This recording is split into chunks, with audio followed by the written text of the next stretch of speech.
Facepalm America. I'm Beowulf Rockland. FacepalmAmerica.com is where you can get more information about our program. You can listen to past episodes, and I hope you do. You can connect with us on social media, which is fine. Social media, it's a good way to get information about the show out to the world sometimes. If you just went to FacepalmAmerica.com and listened and messaged us at 202-656-6271, it would be fine with me. If you didn't go on social media, that's okay. But if you would like to follow us at Twitter or X, as they call it now, or Facebook, because we do have a presence there, that would be just fine. You know who now has a presence when it comes to the world of ethics codes? That's right. The Supreme Court. Hey, what do you know? They have an ethics code now. Apparently they have ethics. The Supreme Court indicated Monday it would adopt a code of conduct amid heightened scrutiny over the High Court's standards when it comes to undisclosed gifts and trips. In a statement released alongside the 15-page code, the justices said the rules, the court's rules that is, and principles are, for the most part, not new. We forgot to write them down, We get busy. It's, we got a lot of court stuff. And, we thought, we all know this, right? We know that we're not supposed to take bribes, make money from, passing rulings in a particular way. But we knew it in our heads, right? However, codification of existing principles is meant to clear up concerns about the justices operating without oversight. You know what would clear up the concerns is you not doing bad things and essentially taking bribes. I'm looking at you, Clarence Thomas. I'm looking at a couple of the other of them too, but especially Clarence Thomas. He's been taking a lot of money from folks like Brother Harlan Crow. And that's not good, because he's supposed to be representing the interests of the nation and not the interests of Harlan Crow. So he shouldn't be taking money. He should not. But he is, and he has been. And I don't know if an ethics code is going to stop that. It's really a shame. You know what should happen? Because an ethics code, a code of conduct, doesn't really have any force of law. You know what does have the force of law? The law. You know who does pass the law when it comes to the Supreme Court and says what they have to do and not do? Well, there's the Constitution. That's the first place. But also, you can apply laws that apply to the Supreme Court if you're the Congress. So Congress could pass a law saying what members of the court are and are not allowed to do. So Congress, do that. And then by passing that law, that would have the force of law, because laws have that. Codes of conduct, however, do not. If you violate a code of conduct, why you can't be hauled into court, especially the Supreme Court, if you violate a code of conduct. There aren't any consequences for violating a code of conduct, except maybe somebody says, "Oh, that's bad." People are already saying, "Oh, that's bad." But if you passed a code of ethics, a law that said, if you do this, it counts, it should be construed as a high crime or misdemeanor, as outlined in the Constitution as being the kind of thing that one should remove a Supreme Court justice over, then maybe that would happen more often. And maybe we would have fewer judges, Clarence Thomas, taking bribes. And that would be a good thing. So, good first step? I don't even know if it's a good first step. I wouldn't say that it means anything at all because they can't police themselves. That's why there are 3 branches of government, ladies and gentlemen. That's right. Up next, we're going to be talking with the inimitable John Rothmann about the politics of the day here in these United States. So stay tuned. This is Facepalm America. I'm Beowulf Rockland. We shall return.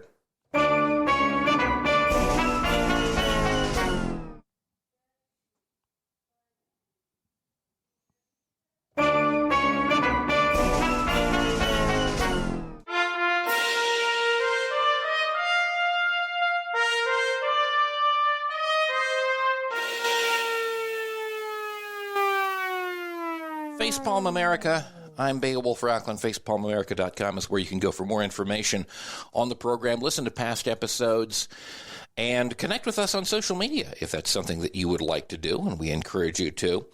It's Monday, so it's time to speak with John Rothmann. He is the host of Around the Political World with John Rothmann. John, welcome back, and happy Monday to you, sir.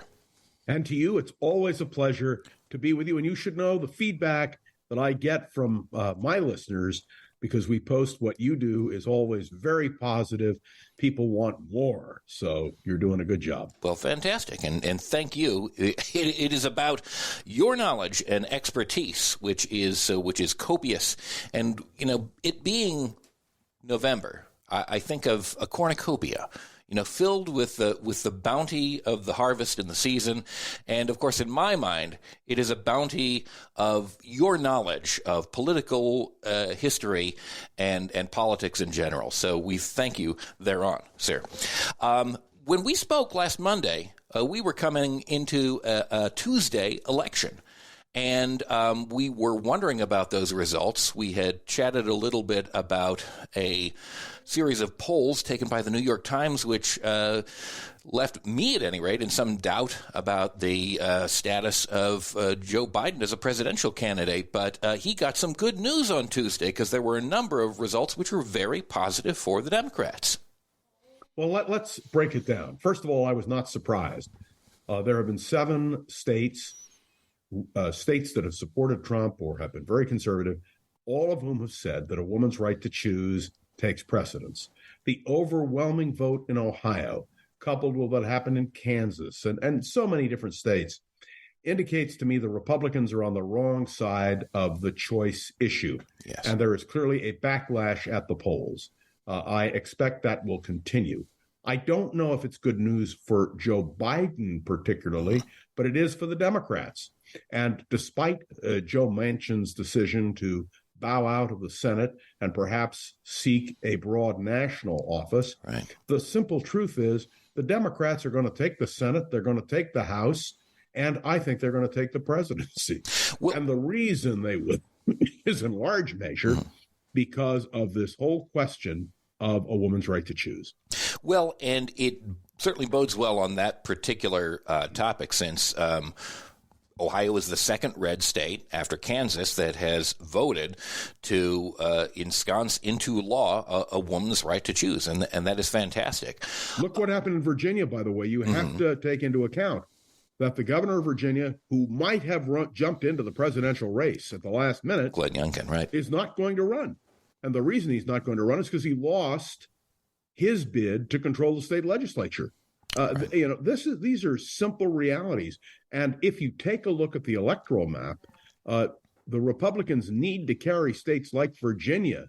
And yes, if they don't, they can't win the presidency. Yeah. And it's looking better for the Democrats, certainly in that state, as far as the presidential election goes.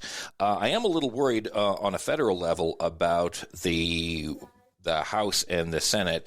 I guess I'm pretty sanguine about the House and how that will go. I think the Democrats have a better shot of getting that back. On the Senate side, especially when you have Joe Manchin not running again, and that probably going to flip to the Republican side, and it being kind of tight on that side anyway, I almost think there may be a situation in which Democrats win the House, but the Senate goes to Republican hands.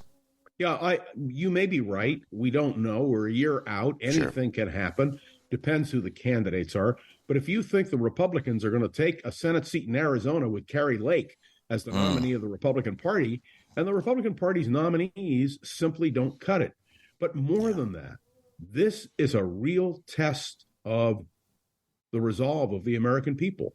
And I think anyone who advocates restricting a woman's right to choose guarantees an election defeat.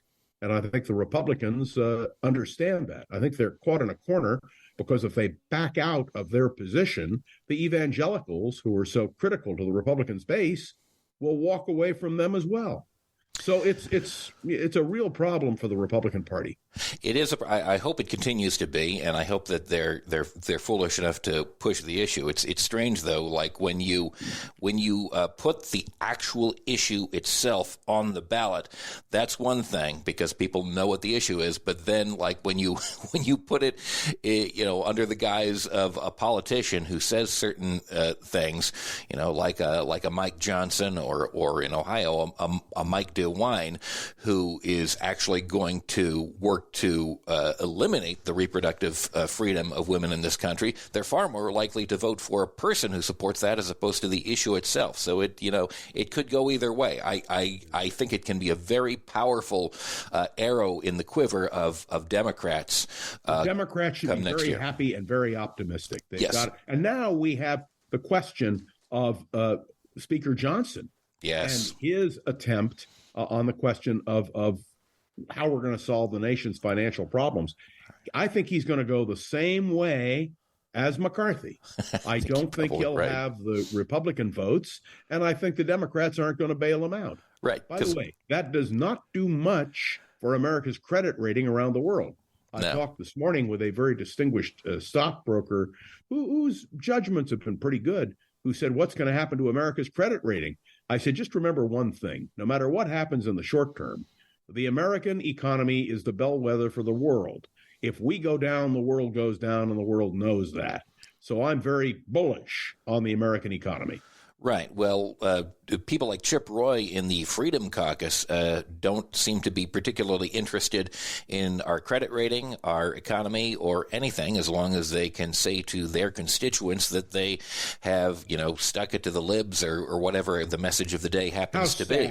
It is. How sad. It is. It's blatant self-interest, and it as a result, our country and the nation and the global economy ultimately end up taking a hit because it's a very narrow, very parochial interests. And we're going through the same thing that we've gone through again and again.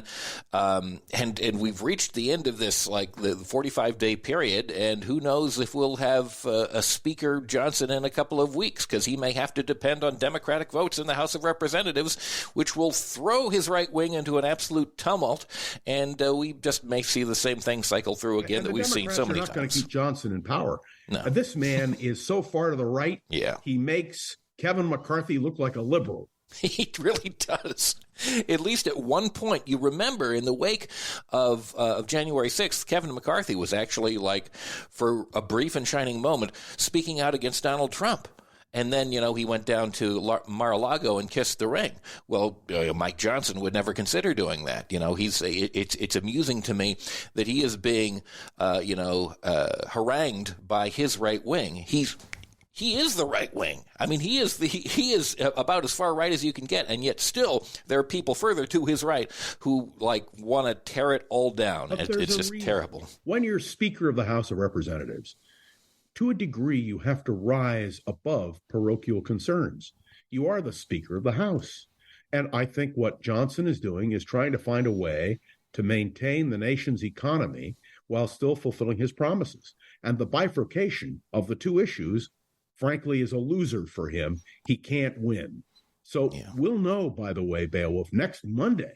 Oh, my goodness, I can hardly wait. But that leads me to Donald Trump. This whole trial in New York is intriguing. And as we are speaking, Donald Trump Jr. is on the stand. And let me assure you, the judge has already made up the decision of the court